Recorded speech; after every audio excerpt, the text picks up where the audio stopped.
저는 오늘 열매의 약속이라는 제목으로 말씀을 나누기 원합니다. 어떤 약속이요? 열매의 약속.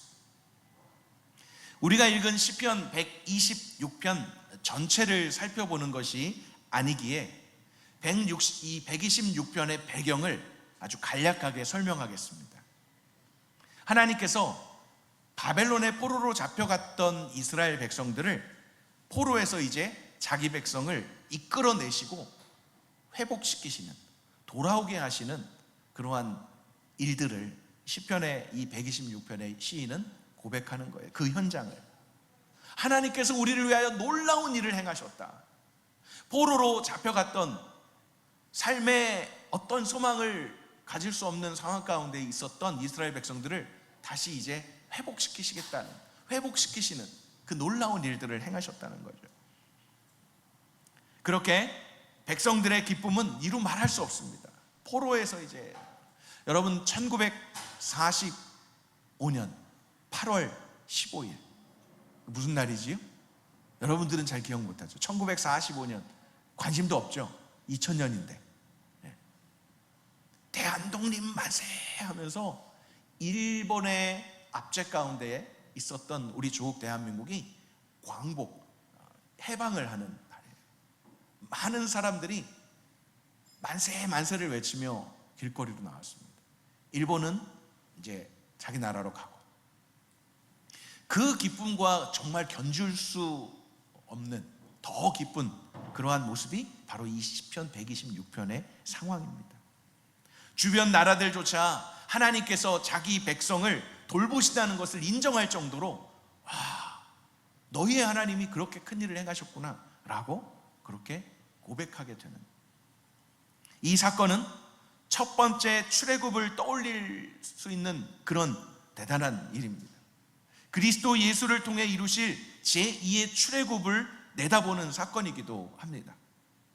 우리는 예수 그리스도의 십자가와 부활을 통해서 이스라엘 백성이 경험한 것보다 더 크고 완전한 구원을 맛본 사람들이에요. 그게 그리스도인입니다.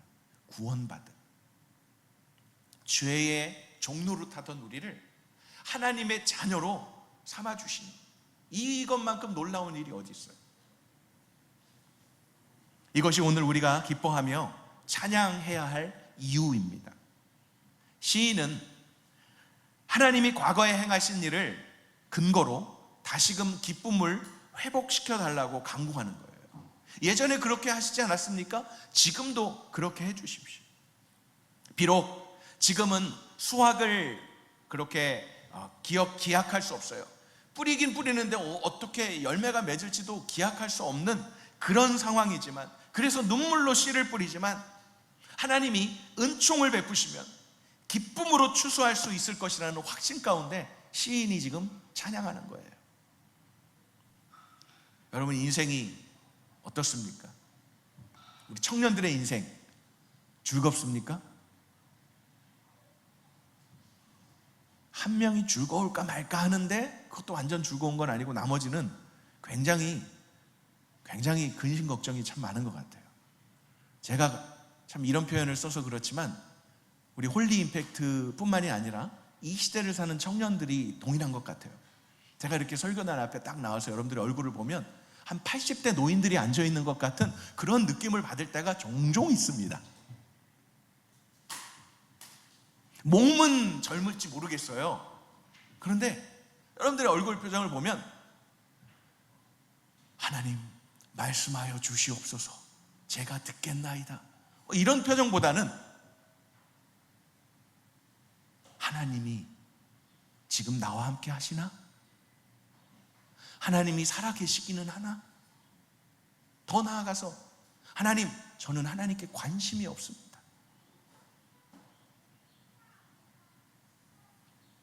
그런 여러분들의 표정이 아니었으면 좋겠어요.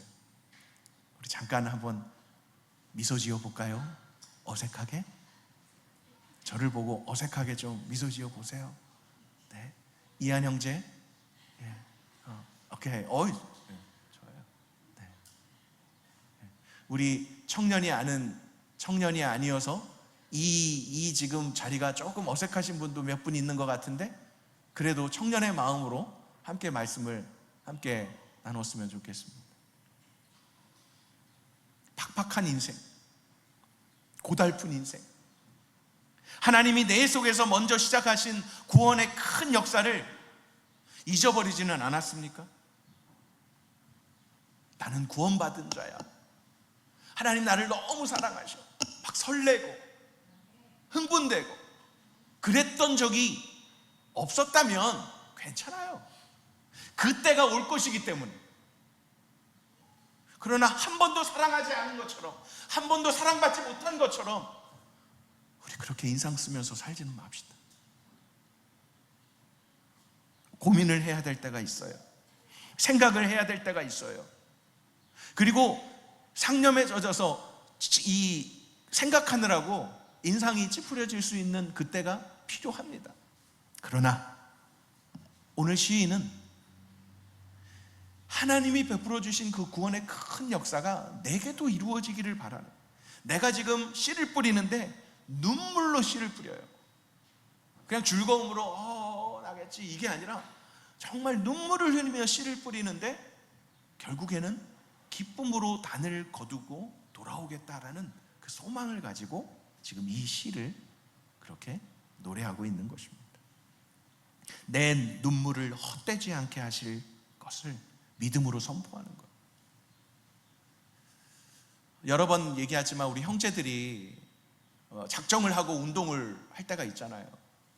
저 개인적으로도 지금 24일째, 오늘로 24일째인데 하루에 적어도 8,000걸음을 걸어야겠다라고 이렇게 막 해놓고 했는데도요, 오늘 제가 2,956걸음 걸었네요.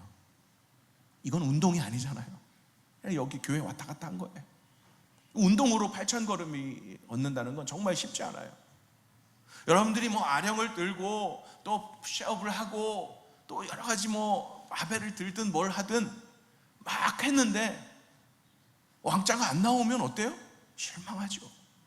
우리 자매들 막 식이요법 하면서 막 먹고 싶은 거 참으면서 막 그렇게 했는데 항상 몸무게가 그대로 나오면 여러분들 어때요? 절망이죠. 그래도 눈물을 흘리면서 땀을 흘리면서 열심히 하는데 조금씩 이제 왕자는 아니지만 흑토자가 생기고, 이자 알아요? 이자? 이 왕자 말고 이자가 생기고 뭐 그럴 때 좀 희망이 있지 않아요? 체중이 올라가는데 500g 빠졌어. 그러면 막 소망이 있지 않아요? 그런데 쉽게 되던가요? 더 눈물을 흘리고 더 땀을 흘려야, 더 절제하고 참아야 겨우 1kg, 1.2kg. 그런데 그것까진 좋은데 어느 순간인가 잠깐 방심하면 어때요? 요요. 시작할 때보다 더 이렇게 몸무게가 나오고, 아니 이 자가 보이는가 싶더니 어느 날 그냥 이렇게 평지가 되고, 그러면 또 절망하죠. 근데 기억하세요? 거기서 포기한 사람은 더 이상 좋은 날을 보기가 쉽지 않죠. 그러나 포기하지 않고 그 시간을 견디고 그 시간에 다시 한번 또 눈물로 씨를 뿌리면 거두는 때가 있어요. 그게 시인이 지금 126편에서 우리에게 알려주고 싶은 겁니다. 이 본문은 주님의 사역과 삶에 대한 영감을 제공해 주고 있습니다. 주님께서는 사람의 마음에 하나님의 말씀에 좋은 씨앗을 뿌린다는 측면에서 자신의 사명을 이해하셨던 것입니다. 예수님이 이 땅에 오시는 건 정말 쉽지 않은 거잖아요. 하나님이면서 사람으로 오셔서 죄가 없으면서 죄인 취급을 받으면서 죽임당하시는 것 정말 쉽지 않은 거예요. 그런데 우리 인생들에게 소망과 생명과 진리의 씨앗을 심으시고자 이 땅에 오신 거예요. 그리고 주님의 말씀을 받고 왕국의 선한 씨앗으로 예수 그리스도를 따르는 자들에게 또한 보증해 주시는 말씀이기도 합니다. 우리 마태복음 13장 36절로 43절의 말씀을 제가 읽어드릴게요. 이 36절 이전의 말씀은 예수님께서 제자들과 모인 무리들에게 씨 뿌리는 비유를 하고 계세요. 여러분 잘 아시듯이 길가에 자갈 돌짝밭에 가시밭에 그리고 좋은 밭에 뿌려지는 막 이 비유를 막 말씀해 주시는데, 그 이후에 이제 제자들과 따로 모였을 때 제자들이 이제 묻는 거죠. 36절. 그러고 나서 예수께서 무리를 떠나 집으로 들어가셨습니다. 제자들이 예수께 와서 말했습니다. 아니, 밭에 난 가라지 비유를 설명해 주십시오. 잘 모르겠어요. 예수께서 대답하십니다. 좋은 씨를 뿌린 사람은 인자다. 밭은 세상이고 좋은 씨는 하늘나라의 자녀들을 뜻한다. 가라지는 악한 자의 아들들이고 가라지를 뿌린 원수는 마귀다. 추수 때는 세상의 끝이며 추수하는 일꾼은 천사들이다. 가라지가 뽑혀 불태워지듯이 세상의 끝에도 그렇게 될 것이다. 인자가 자기 천사들을 보내면 천사들은 죄를 짓게 하는 모든 것들과 악을 행하는 모든 사람들을 그 나라에서 가려내 활활 타오르는 불 아궁이에 던져 넣을 것이다. 거기서 그들은 슬피 울며 이를 갈 것이다. 그때 의인들은 자기 아버지의 나라에서 해같이 빛날 것이다. 귀 있는 사람은 들으라. 비유예요. 이 본문은 하나님의 사람 편에서 하는 이 개인적인 복음 전도에 대한 구약의 위임을 역할을 하는 말씀입니다. 시편 126편과 그리고 이 마태복음 말씀이 같이 연결선상에서 다른 사람의 마음에 하나님의 진리의 씨앗을 뿌리는 일 쉽지 않습니다. 여기 나온 사람들은 자원함으로 예배를 드리러 하나님 말씀을 듣고자 나온 여러분들 아니에요? 그런 여러분들에게 말씀을, 복음을 전하는 저도 때로는 정말 막막할 때가, 쉽지 않다 느껴질 때가 참 많아요. 여러분들이 지금 앉아 있잖아요. 말씀하여 주시옵소서. 이렇게 듣고자 앉아 있잖아요. 그런데도 설교하는 저에게는 굉장한 영적 전쟁이 일어날 때가 있어요. 여러분들이 그렇게 하지 않는다 하더라도 느낌이 있어요. 여러분들에게 돌이 안 주어졌을 뿐이지, 여러분들에게 뭔가 안 주어졌을 뿐이지 막 돌을 던지는 것 같은 느낌을 받을 때도 있어요. 여러분들이 그런 게 아니라 영적인 그런 부분에서 더더군다나 복음을 듣지 않겠다고 복음을 모르는 자들에게 나가서 예수님 믿으세요, 예수님은 당신을 사랑하십니다, 이렇게 말하는 것조차도 여러분 쉽지 않아요. 선교지에 가서 우리는 선교팀이니까 옷을 입고 막 댄스를 하면서 막 복음을 전하는 거 쉬운 것 같죠? 아니요, 정말 쉽지 않아요. 때로는 정말 돌이 날라올 때도 있어요. 때로는 페트병이 날라올 때도 있어요. 그리고 전도지를 내어둘 때 쳐다보지도 않고 그냥 외면하고 가는 사람들도 있어요. 그리고 그 전도지를 받아가지고 그 자리에서 찢어버리는 사람도 있어요. 그리고 전도하는 팀들을 내쫓는 사람도 있어요. 정말 쉽지 않습니다. 한 사람 안에 예수 그리스도의 그 복음이, 하나님의 나라가 임하는 것, 하나님의 임재가 있는 것 쉽지 않아요. 그러나 예수님께서는 분명히 말씀하십니다. 요한복음 15장 4절과 5절 말씀, 내 안에 머물러 있으라. 예수님이 말씀하시는 거예요. 그러면 나도 너희 안에 머물러 있을 것이다. 가지가 포도나무에 붙어 있지 않으면 스스로 열매를 맺지 못하는 것처럼 너희도 내 안에 있지 않으면 열매를 맺을 수 없다. 나는 포도나무요, 너희는 가지다. 그가 내 안에 있고 내가 그 안에 있으면 그 사람은 많은 열매를 맺는다. 나를 떠나서는 너희가 아무것도 할 수 없다. 분명하게 말씀하세요. 다른 거 없어요. 그리스도 예수 안에, 교회 공동체 안에 믿음의 지체들과 함께 붙어 있지 않으면, 주님께 붙어 있지 않으면 아무리 탁월한 주일학교를 나왔다 할지라도, 아무리 많은 수백 명이 모여있는 중고등부 예배에 참석했다 할지라도, 아무리 시스템이 좋고 전통이 있는 그런 교회 청년부에 그래서 회장을 했냐, 총무를 했냐, 뭐 리더를 했냐,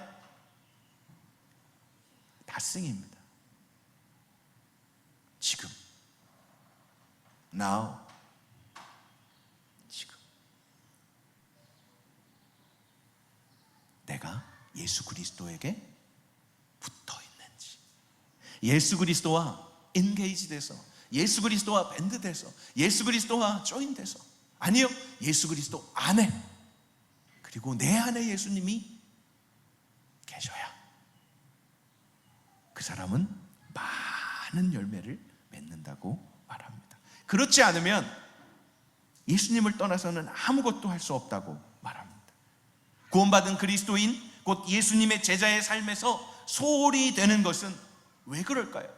복음이, 그리고 증거하는 그 복음의 씨앗을 뿌리는 것을 왜 우리가 소홀히 하게 될까요? 그것은 우리가 느끼는 두려움 때문에 그럽니다. 영적 무가치함의 감정 때문에 그래요. 실수할 것에 대한 두려움이 있어요. 혹은 경험이나 훈련의 미숙함, 아직 경험을 많이 못했고 아직 훈련을 덜 받았기 때문에 그럴 수 있어요. 또 영적 게으름이 있으면 그럴 수 있습니다. 무관심하면 그럴 수 있습니다. 또한 중요한 게 뭔지를 몰라서 다른 일에 마음을 빼앗겨 있으면 그럴 수 있습니다. 마귀는 그걸 노리는 거예요. 한두 번 예배 안 나오는 거 별거 아닌 것 같죠? 그러나 한 번이 두 번 되고 두 번이 세 번 되고 두 번이 네 번 되는 것뿐만이 아니라 1년이 되고 2년이 되고 그렇게 떠나가는 청소년들과 청년들이 얼마나 많은지 몰라요. 오늘 예배에 나오신 우리 사랑하는 호림 여러분, 정말 감사합니다. 정말 감사해요. 나와 있는 것만으로도 감사해요. 졸든지 떠들든지 감사해요. 그러나 여러분들이 정말 눈물을 흘리며 씨를 뿌려야 돼요. 저도 할 수 있지만 여러분들이 여러분들의 이 같은 세대의 친구들과 또 동생들이든 또 형들을 복음을 여러분들이 씨를 부지런히 뿌려야 되지 않겠습니까? 부모 세대들도 당연히 해야 되지만 여러분들이 여러분들의 세대를, 그리고 여러분들보다 어린 세대들에게 복음의 씨를 뿌려야 합니다. 아마도 우리가 우리 자신을 영혼을 얻는 자가 아니라 씨 뿌리는 자로 보게 된다면 우리 중 더 많은 이가 개인 전도의 사역에서 더 열심을 낼 수 있을 거예요. 영혼 구원은 씨 뿌리는 자가 사용하는 기술과 방법을 강조한 거예요. 실제로 영혼 구원은 사람의 일이라기보다 하나님의 일입니다. 성령께서 씨 뿌리는 삶의 개인 전도에 축복하실 때 역동적이고 창조적인 복음의 능력에 강조점이 주어져야 합니다. 오늘 본문은 영적으로 씨 뿌리는 자에 대한 열매 있음의 분명한 약속입니다. 이것은 교회에 가르치는 이 목회자뿐만 아니라 모든 성도들이 이것을 기억하고 정말 흥분하며 도전받으며 복음을 전하는, 눈물을 흘리며 씨를 뿌리는 자에게 주시는 분명한 열매의 약속을 붙잡아야 될 이유가 됩니다. 우리 몇 가지 좀 살펴보고 말씀을 마무리하고자 합니다. 첫 번째, 씨 뿌리는 사람은요, 하나님의 약속이 이루어지는 것을 받아들이기에 적당한 위치에 있는 사람들이에요. 무슨 말이냐?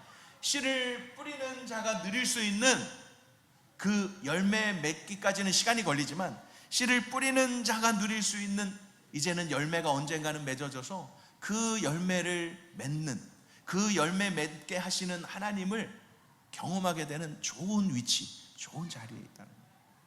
믿음의 공동체가 그렇습니다.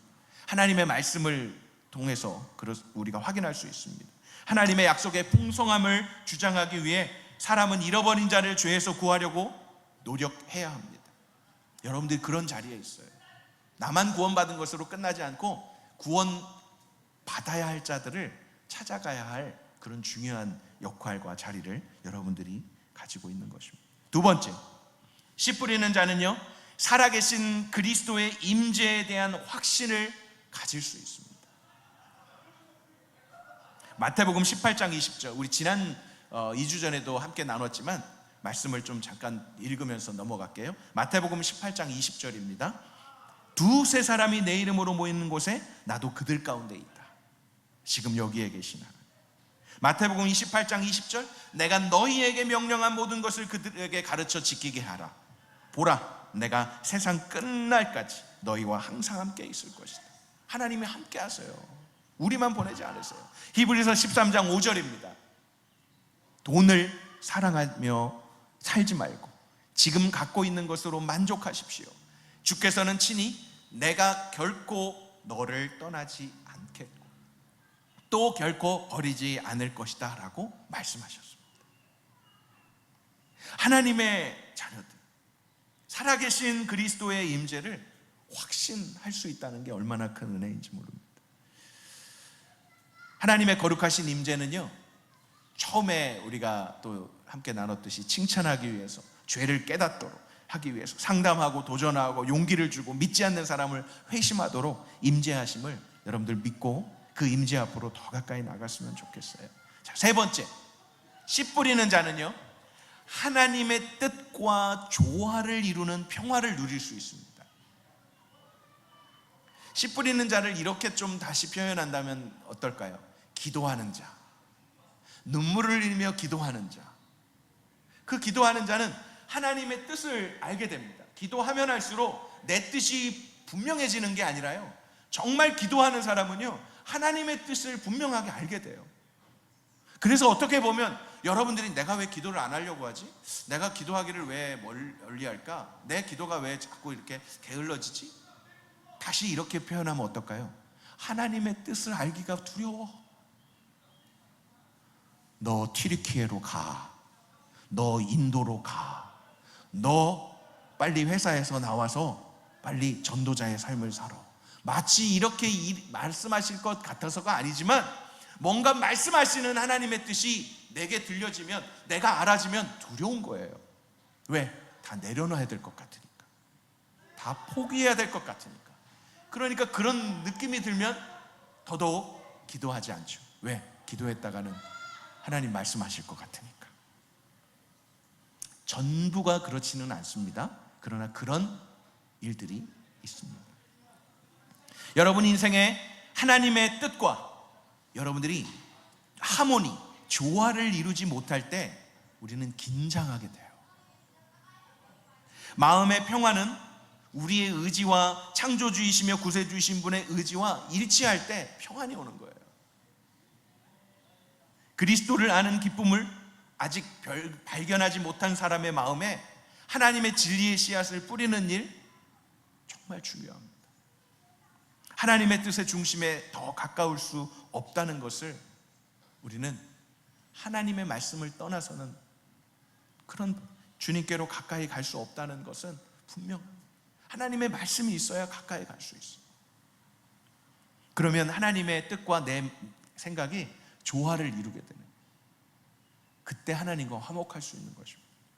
여러분들의 고집과 여러분들의 계획이 많으면 하나님의 뜻과는 너무 거리가 멀기 때문에 하나님이 아니 계신 게 아니라 하나님이 안 계셨으면 하는 생각들을 갖게 되기도 합니다.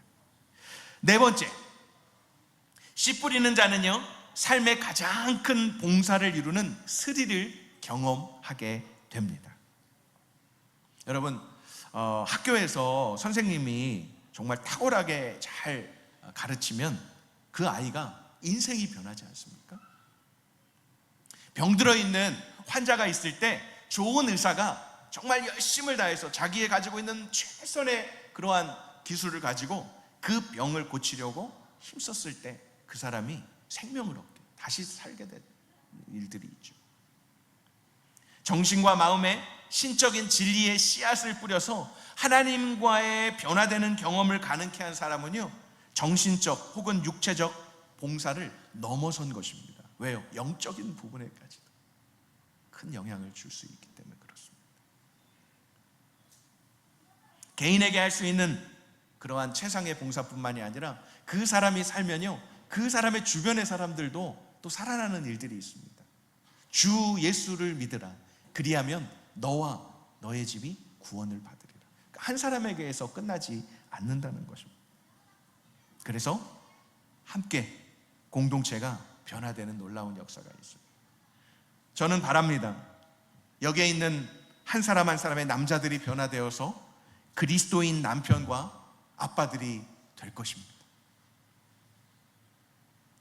노맨도 없고 아멘도 없고 이 아버지들, 이 남자들이, 여기에 있는 여인들이 변화되어서 그리스도인 아내와 엄마가 될 것이라고 믿습니다. 예. 여인들은 좀 괜찮은 것 같아요. 기회는 다시 없어요. 여러분들의 이제 가정을 이루어서 여러분들의 자녀를 낳았는데 그 자녀가 나는 아버지 어머니가 믿는 기독교 교회 안 갈 거예요 라고 말한다면 여러분들 어떨 것 같아요? 얘야, 내가 내 속으로 낳았지만 너는 내 아들이 아닌 것 같다. 네 뜻대로 살아라. 그렇게 하시겠습니까? 나도 믿음 생활한 게 부모님 때문에 억지로 했지만 내가 내 믿음을 지켜서 그나마 이렇게 믿음을 갖고 있는데 너는 네 뜻대로 네가 믿고 싶은 신을 찾아가든지 종교를 찾든지 네 마음대로 해라. 그렇게 여러분들 말할 것입니까?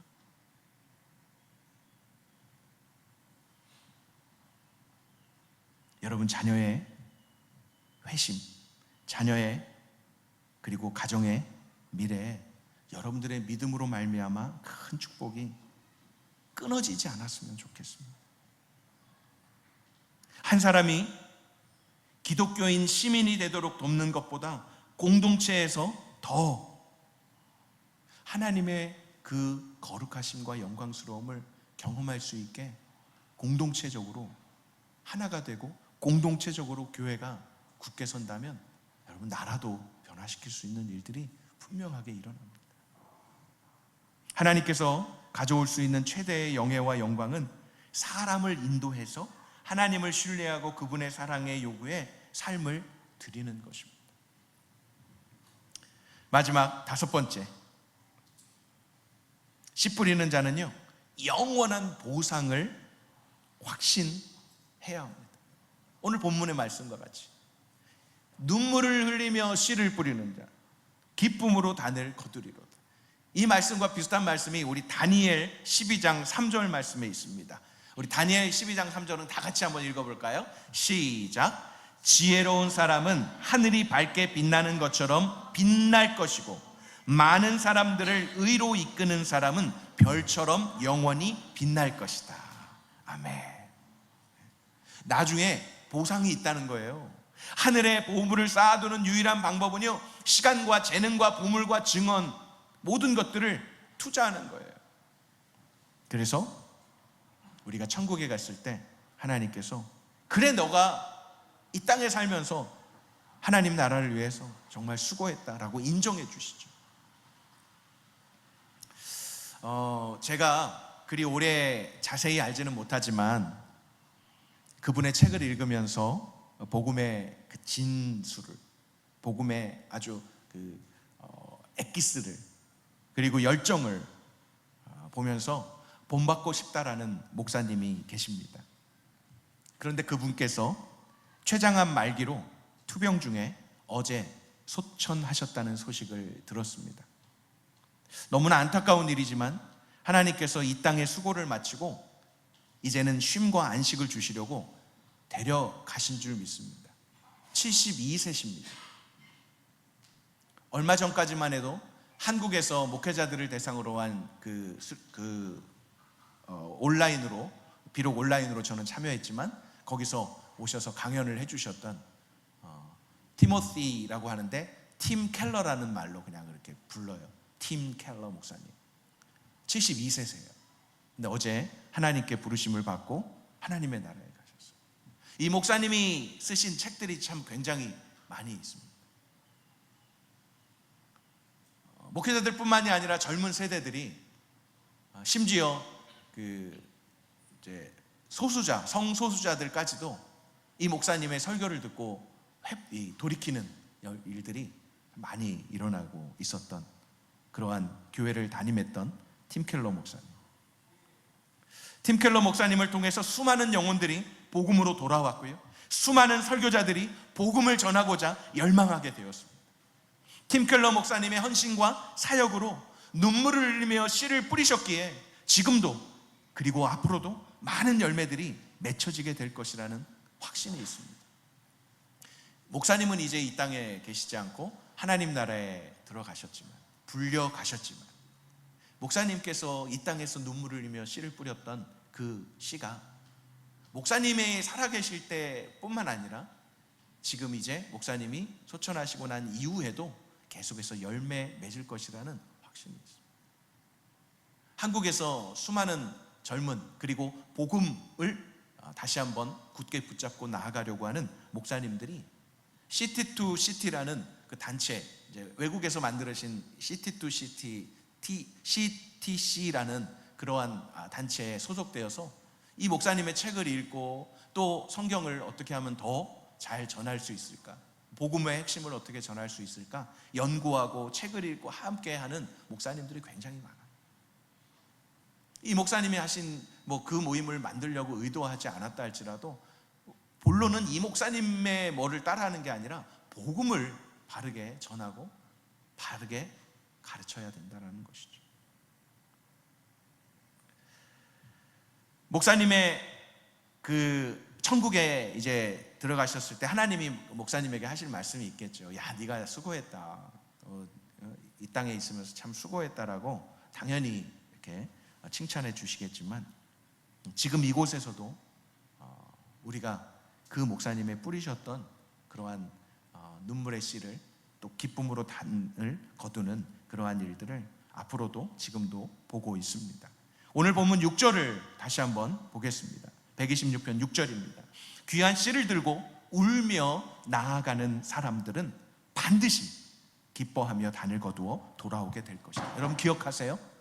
귀한 씨를 들고 울며 나가는 사람들 중에 몇 명은 귀한 씨를 들고 울며 나가서 뿌리는 사람들의 일부는 이라고 말하지 않고 사람들은 반드시 기뻐하며 단을 거두어 돌아오게 될 것이다.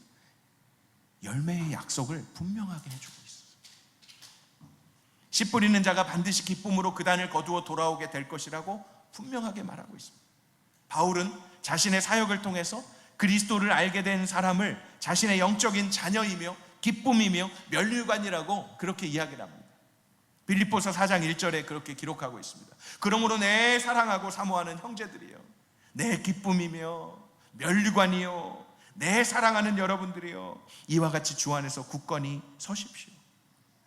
언제나 가깝고 따뜻한 관계는요, 하나님의 사랑에 대한 진리의 말씀을 한 사람이 주고 다른 사람이 받는 관계 가운데서 그렇게 만들어집니다. 우리 순장들이 순원들을 향해서 하나님의 사랑으로 대할 때 순원들은 잘 받으십시오. 그리고 받기만 하지 말고 이제 그 받은 것들을 또 성장하면서 또 다른 이에게 순장이 되어서 또 다른 순원들을 섬기는 일들이 계속되는 게 청년 공동체 안에서, 그리고 장년부가 되어서도 계속됐으면 좋겠어요. 바라기는 여기 앉아있는 이제 막 그 파워웨이브에서 올라온 형제자매들은 조금 더 기다리세요. 그러나 이제 호림에서 5년, 4년 막 이렇게 이제 지난 형제자매들은 나는 이제 받기도 해야 됐지만 나도 이제 누군가에게 줄 수 있는, 나누어 줄 수 있는 그런 믿음의 경륜, 연륜을 가지고 또 마음을 가지고 이제 또 순장으로 섬기겠다는 그런 마음들을 좀 자원함으로 가졌으면 좋겠습니다. 그래서 서로에게 이런 고백이 있는 거죠. 당신은 내 기쁨입니다. 당신은 나의 면류관입니다. 그렇게 서로에게 고백할 수 있는 날들이 왔으면 좋겠어요. 사랑하는 호림 여러분, 여러분의 믿음의 여정에 여러분의 영혼의 경성함, 여러분의 영혼이 강건해지기를 위해서 눈물로, 때로는 땀으로, 사랑으로 여러분을 이끌어주고 관심과 사랑으로 기도하며 여러분의 영혼이 잘 되기를 바라며 섬겨준 많은 사람들이 있을 거예요. 여기 이 공간 안에서 뿐만 아니라 또한 그 사람과 그 사랑을 받아서 그 섬김을 받아서 힘을 입어서 구원의 감격과 은혜를 입었기 때문에 여러분도 또 다른 사람에게 받은 사랑을 베풀면서 그 사람의 영혼이 구원과 성장을 위해 애쓰고 있는 지체들도 있을 거예요. 그 사람이 더 구원받기 위해, 그 사람이 더 하나님과 가까워지기를 위해서 그렇게 힘쓰고 애쓰는 지체들이 있을 거예요. 이 일이 그렇게 빨리 그리고 쉽게 이루어지지 않는다는 것을 알 것입니다. 하루아침에 되지 않아요. 어떤 사람은 그래요. 아니 내가 3, 4년을 이 형제를 위해서 내가 그렇게 애썼는데 변화가 없네. 낙심할 수 있을 때가 있어요. 그럼에도 불구하고 기억하십시오. 반드시 즐겁고 기쁘고 또 웃으면서 돌아올 날들이 있다는 것을. 비록 눈물을 흘리며 씨를 뿌리는 그 시간과 노력과 눈물이 없었다면 열매도 보장받지 못했을 거예요. 우리 하나님께서는 그런 자에게 반드시 열매의 약속을 해주셨습니다. 마지막 고린도전서 3장 5절로 8절 말씀을 제가 읽어드립니다. 그러면 아볼로는 무엇이고 바울은 무엇입니까? 여러분을 믿게 한 사역자들일 뿐입니다. 그들은 주께서 각각 맡겨주신 대로 일할 뿐입니다. 나는 심고 아볼로는 물을 주었으나 자라게 하신 분은 하나님이십니다. 그러므로 심는 사람이나 물 주는 사람은 아무것도 아니요 오직 하나님께서 자라게 하신 것입니다. 심는 사람과 물을 주는 사람은 하나이며 각각 자기의 수고한 대로 자기의 상을 받을 것입니다. 아무것도 아니지만 물 주거나 심은 사람에게 그냥 내어버려 두는 게 아니라 각각 자기의 상을 받게 하시겠다고 약속하셨습니다. 우리 여기에 있는 우리 간사님들 또 우리 순장들 포기하지 말고요. 또 이제 또 앞으로 또 예비 리더로 또 리더로 섬기게 될 우리 지체들 포기하지 말고요. 끝까지 한 영혼 한 영혼을 향해서 눈물을 흘리며 씨를 뿌릴 때 정말 반드시 기쁨으로 단을 거두어 드리는 그러한 열매의 약속을 하신 그러한 말씀을 굳게 붙잡고 오직 하나님만이 우리 마음의 복음의 씨앗이 싹을 트도록 하시고 용서와 새 삶을 심는 선물을 가져오실 수 있는 분이라는 확신 가운데 열매의 약속을 굳게 붙잡고 여러분들 계속해서 씨 뿌리는 그러한 일들을 멈추지 않으셨으면 좋겠어요. 가족의 구원과 친구의 영혼 구원을 위해서도 여러분들 눈물을 좀 더 흘리셔야 돼요.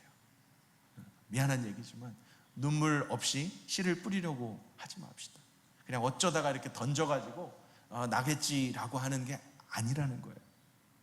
길가에 왜 씨앗이 떨어졌겠어요? 왜 돌짝밭에 떨어졌겠어요? 돌짝밭에 심으려고 한 게 아니었을 거예요.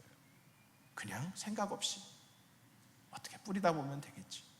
이왕이면 좋은 밭에 하나님께서 약속하신 30배, 60배, 100배의 열매로 거두는 역사를 저와 여러분들의 세대에 확인할 수 있었으면 좋겠고요.